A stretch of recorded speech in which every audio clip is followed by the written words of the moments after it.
Jo no sóc ni sociòleg ni historiador, i heus ací que aquest llibre no serà el que hauria de ser. Però hi ha ara, avui, un sociòleg o un historiador valencians que puguin encarregar-se de la feina? Sincerament no els veig enlloc. Parlo sense petulància, amb una punta de melàngia i tot.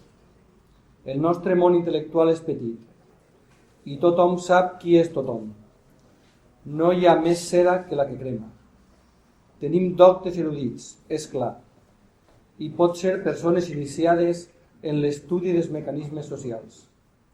Ni als uns ni a les altres no els nego la consideració científica que, sens dubte, s'han ben guanyat.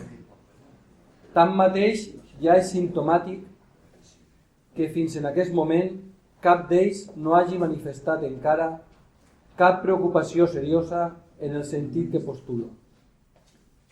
En la bibliografia valenciana recent, i també en la que no ho és tant, abunden les monografies asèptiques, d'una neutralitat impàvida i dignes.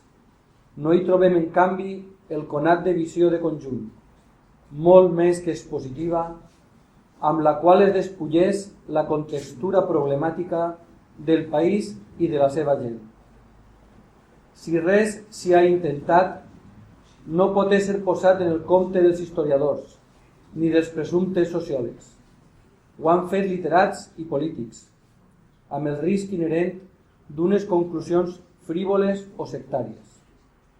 Es veu que els tècnics sindicats o no s'hi atreveixen o bé han patit d'una deplorable i indecorosa miopia nacional.